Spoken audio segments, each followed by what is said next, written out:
Credit card में भी एक हमारे क्लाइंट हैं विजयवाड़ा से, आंध्र प्रदेश से, उनको जेल में जाना पड़ गया। किस कारण से, क्या उन्होंने गलती करी जिसकी वजह से उनको जेल में जाना पड़ा। साथियों, आपके पास पैसे हैं तो इनके पैसे दे दें और मरे हुए सांप को अपने गले से निकालें। नहीं पैसे हैं तो राहु केतु ग्रह तो क्या करेगा, दुनिया का कोई ग्रह धरती पे आके आपसे पैसे नहीं ले सकता। और ये चवन्नी छाप तो सौदा ही कुछ नहीं है, इनका यमराज पे बैठे ही अमरदीप कर दे।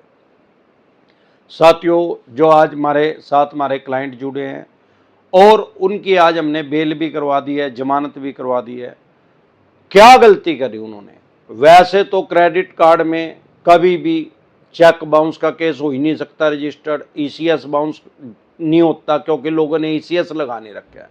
0.1% या ये कह सकते हैं 0.1%, 10,000 में से किसी एक आदमी ने अपना ईसीएस लगा रखा हुआ। ईसीएस का मतलब क्या है? Electronic clearing service. By online तरीके से ऑटोमेटिक आपका पैसा कटेगा। अब क्रेडिट कार्ड में क्योंकि फिक्स तो होता नहीं आप पैसे कितने यूज करोगे, और वैसे भी 99% बैंक जो हैं क्रेडिट कार्ड के साथ ईसीएस लगाते ही नहीं। क्यों नहीं लगाते? वो ये कहते हैं भाई सेविंग अकाउंट में तो लगा देंगे, करंट अकाउंट में नहीं हम लगाएंगे। क्यों? क्योंकि करंट अकाउंट जो भी कोई आदमी बिजनेस व्यापार काम धंधा कम या ज़्यादा भी चल रहा हो तो उसका कुछ पैसा उसमें पड़ा है, वो पैसा ही वहाँ से ऑटोमेटिक उठ जाएगा। वो ये पैसा आपसे वापसी लेना ही नहीं चाहते, ये तो उसका इंटरेस्ट लेना चाहते हैं, ब्याज लेना चाहते हैं, जिसको ये मिनिमम बोलते हैं। बेवकूफ़ बनाते हैं, पागल बनाते हैं, मोहम्मद तुगलक बना रखा है, देश का पढ़ा लिखा मूर्ख बना रखा है। अब उस क्लाइंट से हमारे गलती क्या हो, उसने ईसीएस कनेक्ट कर रखा था। अब ईसीएस कनेक्ट कर रखा था, मैं डेली बता रहा हूं, बार बार बता रहा हूं, 3,000 से ज्यादा बार बता चुका हूं कि ईसीएस और चेक बाउंस जो है दोनों सेम है।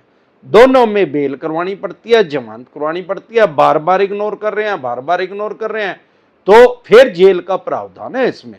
अब उन्होंने क्या किया, उस बैंक ने उसके ऊपर ईसीएस बाउंस का केस कर दिया। अब उसके पास समन गया, उसने ले लिया, गए ही नहीं, कोर्ट में गए ही नहीं। फिर बेलेबल वारंट इशू हो गया, फिर भी नहीं गया। फिर नॉन बेलेबल वारंट इशू हो गया, फिर भी नहीं गया। लेकिन फिर क्या हुआ, पुलिस गई और पुलिस को वो अपने घर मिल गया। अब पुलिस उसको उठा कर ले आई और उसी कोर्ट में पेश कर दिया जहां पे ईसीएस बाउंस का केस हुआ था। हर बार बता रहा हूं, जो नॉन बेलेबल वारंट है, एनबीडब्ल्यू जिसको बोलते हैं, वो उसको आप अरेस्ट वारंट ही समझो। पुलिस उसमें अरेस्ट कर सकती है, राइट्स हैं पुलिस के पास अरेस्ट करने के, बेलेबल वारंट में नहीं, न समन में। अब क्या हुआ, किस वजह से उसको जेल में जाना पड़ा? अब एकदम से तुरंत प्रभाव से पुलिस उसको उठा लाई, जमानती उसके पास था नहीं, उसको कोर्ट में पेश कर दिया।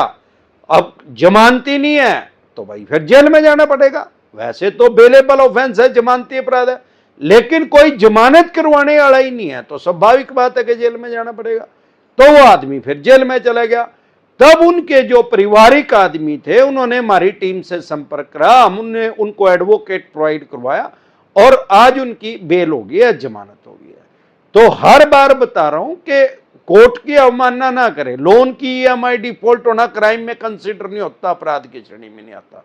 सारे देश के किसी थाने पुलिस स्टेशन चौकी से आपके खिलाफ एफआईआर दर्ज नहीं हो सकती, आपका पर्चा दर्ज नहीं हो सकता लोन की ईएमआई डिफॉल्ट होने। पुलिस आपके घर, मकान, दुकान, फैक्ट्री, कारखाने में नहीं आ सकती। अब कब आई पुलिस? जब उन्होंने कोर्ट की अवमानना करी। भाई कोर्ट का जो ऑर्डर था उसको माना ही नहीं तो फिर पुलिस आएगी यार। सारे देश की पुलिस, अरे भाई जितनी भी ये जेल भरी हुई है सारे देश में, ये पुलिस के पकड़ने से थोड़ी भरी हुई है, पुलिस ने थोड़ी भर रखी है। पुलिस तो मीडिएटर है, पुलिस तो उसको पकड़ के ला रही है, कार्यवाहक है, पकड़ के लाके जज साहब के पास पेश कर रही है। जज साहब के ऑर्डर से सारे देश की जेल भरी हुई है, जज साहब के ऑर्डर से ही अंदर जाएगा आदमी और जज साहब के ऑर्डर से ही बाहर आएगा। और जेलर वहां का मालिक है। अरे जेलर जेल का मालिक तो है, सिक्योरिटी का मालिक है, वहां से मुझसे को भी नहीं निकाल सकता, चूहे को भी नहीं निकाल सकता जज की इजाजत के बगैर। अगर जज साहब बेल नहीं देंगे, जमानत नहीं देंगे तो चूहे को भी नहीं रिलीज कर सकता वहां से, जब तक जज साहब के ऑर्डर नहीं होंगे। अगर चूहा तो चूहा अंदर ही रहेगा, वो जेल का मालिक नहीं है, वो तो चौकीदार है, जेल का हेड चौकीदार है वहां का। तो साथियों, इसलिए ऐसी गलती कभी ना करें। वैसे आपने नॉर्मल सिनेरियो में क्रेडिट कार्ड लिया, मैं हर बार बताता हूं, क्रेडिट कार्ड लेना मतलब अपनी कब्र खुद खोदना। आपको बेवकूफ बना रहे हैं। कैसे? आप एक बात समझे, कोई भी आदमी आपको अपना पैसा 50 दिन के लिए उधारा देगा और फ्री में, बगैर ब्याज के, और आपको 50 दिन के लिए पैसा बिना ब्याज के देने के लिए कस्टमर केयर बनाएगा। करोड़ों रुपए वहां खर्च हो रहा है, कोई 20-30 आदमी तो बैठे नहीं है कस्टमर केयर में। क्रेडिट कार्ड का कस्टमर केयर ही अलग है, सैकड़ों आदमी वहां बैठा रखे हैं, तो करोड़ों रुपए उनको भी देगा सैलरी। उसके अलावा जो डीएसए आपका बना रहे हैं ज्यादातर देश में, उनका भी 10% कमीशन है। फॉर एग्जाम्पल, आपकी 5 लाख रुपए की लिमिट बनी, 50,000 रुपए उसको भी दे रहा है। आपको 5 लाख रुपए बिना ब्याज पे देने के लिए 50,000 रुपए तो उसको कमीशन दे रहा है डीएसए को। उसके बाद कस्टमर केयर बना रखा है, उसके बाद लॉन्च फ्री कर रखे हैं। जितने भी देश में एयरपोर्ट हैं सब पे लॉन्च फ्री है। 5 स्टार का खाना 2 रुपए में। अब 2 रुपए में तो यार, 2 रुपए में तो ब्रेड का एक टुकड़ा नहीं मिलता। 2 रुपए की वैल्यू कुछ नहीं है, भिखारी नहीं लेता 2 रुपये, वो भी फ्री। अरे सवाल ही आता है कि भाई साहब, ये बिजनेस करने के लिए क्रेडिट कार्ड दे रहे हैं या चैरिटी करने के लिए दे रहे हैं? मतलब दान कर रहे हैं। अगर दान ही कर रहे हैं फिर 50 दिन के लिए क्यों कर रहे हैं? फिर तो परमानेंट ही दान कर दो, दे दो उसको पैसे, जा भाई अपना मजा ले, जो मर्जी कर, गोवा में जा, चिल्ड बियर पी, ठंडी और जाम का स्वाद ले समुंदर का। और जो गोवा में पड़े होंगे वो तो ले नहीं लग रहे, वैसे ही वहां बियर सस्ती है।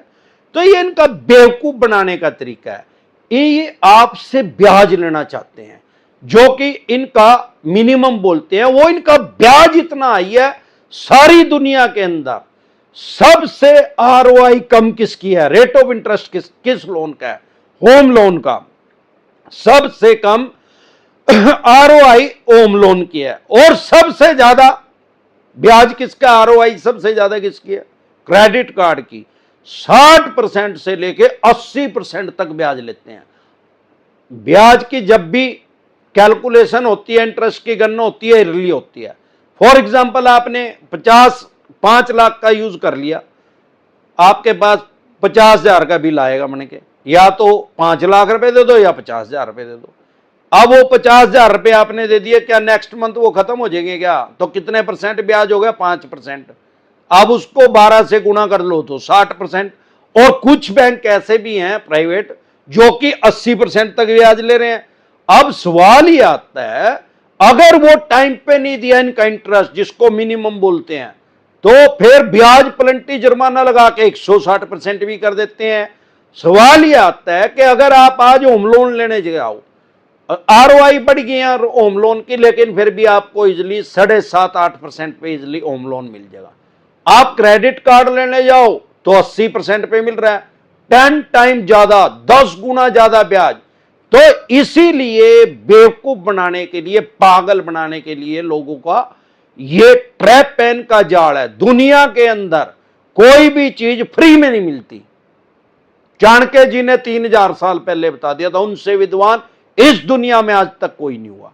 उन्होंने 3000 साल पहले रिसर्च करके बता दिया कि सारी दुनिया के किसी भी कोने में चले जाओ, कोई भी चीज फ्री नहीं मिलेगी आपको। उस सामान को या किसी भी चीज को, सर्विस को लेने के लिए या तो आपको फाइनेंशियल कुछ पैसा देना पड़ेगा या फिजिकल कुछ करना पड़ेगा, काम करना पड़ेगा।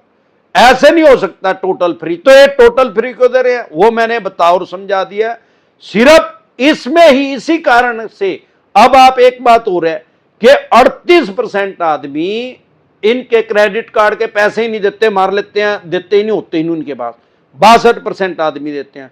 फिर भी हर बैंक क्रेडिट कार्ड देने पे लगा हुआ है। क्या कारण है भाई? अरे ब्याज 80% है, 10 गुना ब्याज है यार, इनको फर्क ही नहीं पड़ रहा। 38% आदमी नहीं दे रहे। और उन 62% में से भी बहुत से आदमी उसमें से सेटलमेंट करते हैं। सेटलमेंट में सबसे ज्यादा डिस्काउंट क्रेडिट कार्ड में मिलता है। प्रिंसिपल का 85% तक डिस्काउंट देते हैं मैक्सिमम। क्यों? मोर रिस्क मोर गेन। जितना ज्यादा रिस्क लेंगे उतना ज्यादा प्रॉफिट होगा। अब जब रिस्क पहले आ गया, प्रॉफिट तो बाद में आया भाई। यही कारण है, क्योंकि इनको पता है आपने चेक तो दे नहीं रखा, और 1000 में से भी क्या 10,000 में से एक आदमी ने ईसीएस लगा रखा, तो ईसीएस बाउंस का भी केस नहीं कर सकते। और ज्यादा से ज्यादा क्या करेंगे, आर्बिट्रेशन का। अरे आर्बिट्रेटर नाम का हमारे देश में कोई जज ही नहीं है यार, ये तो इनके ऑफिसर हैं, तुरंत प्रभाव से एक्सपर्ट एडवाइस लेके उसको रोक दे, बस। फिर क्या करेंगे, फिर इनको मिलेगा बापा जी का घंटा, या तो सेटलमेंट करेंगे 85% डिस्काउंट देंगे, या उसको राइट ऑफ करेंगे, और कोई इनके पास ऑप्शन नहीं है। मैंने आज तक क्रेडिट कार्ड में किसी को ऊपर केस ही होता नहीं देखा। और बोलो, तो इसी तरह की या किसी भी तरह की कोई भी दिक्कत परेशानी समस्या आपको या आपके किसी भी यार प्यारे रिश्तेदार को आ रही है, हमारा यूट्यूब पे एक चैनल है डिसेंट एडवाइस के नाम से, जिस पे मैं 3000 से भी ज्यादा वीडियो डाल चुका हूं लोन से रिलेटेड। आपको यूट्यूब के सर्च के ऑप्शन में वो प्रॉब्लम लिखनी है, जो भी प्रॉब्लम आ गई डिसेंट एडवाइस लिखना है, तुरंत प्रभाव से आपकी समस्या का समाधान हो जाएगा। इसके अलावा अगर आप हमारे से पर्सनल मीटिंग करना चाहते हैं, पर्सनल एडवाइस लेना चाहते हैं, फिर आपका लोन 2 करोड़ का है, 5 का है, 25 का, 50 करोड़ का, डज नॉट मैटर कितने करोड़ का या कितने अरब रुपए का आपका लोन है, 5 स्टेटों में हमारे ऑफिस है। अगर आप दिल्ली से देख रहे हैं तो सीपी में कनॉट पैलेस में पर्सनल मीटिंग कर सकते हैं, हरियाणा से देख रहे हैं तो कुंडली में, पंजाब से देख रहे हैं तो लुधियाना में, मुंबई से देख रहे हैं तो गोरेगांव में, गुजरात से देख रहे हैं तो अहमदाबाद में पर्सनल मीटिंग कर सकते हैं। इसके अलावा अलग अलग स्टेट में मैं टाइमली आता रहता हूं, आपके स्टेट में मैं कब आ रहा हूं, आप अपॉइंटमेंट लेना चाहते हैं पर्सनल मीटिंग करने के लिए, आप हमारी टीम से संपर्क कर सकते हैं। या अभी ये लाइव खत्म हो गया है, मैं डेली लाइव आता हूं रात को 9 बजे डिसेंट एडवाइस चैनल पे, आप हमारे साथ जुड़ सकते हैं, आपकी प्रॉब्लम का सोल्यूशन बताया जाएगा। अब ये लाइव खत्म हो गया, अगर आप हमारे से टेलीफोनिकली एडवाइस लेना चाहते हैं, आपने अपॉइंटमेंट ले ली है या लेनी है, तो आप हमारी टीम से संपर्क कर सकते हैं। आपकी स्क्रीन पे एक नंबर आया हुआ है, उसको सेव करके व्हाट्सएप मैसेज करके हमारी टीम से संपर्क कर सकते हैं, अपॉइंटमेंट ले सकते हैं पर्सनल मीटिंग करने की या टेलीफोनिकली एडवाइस लेने की। एक बार जोर से मिलकर नारा लगाएंगे, जय ससुराल वालों की, जय मेरे आले साले की।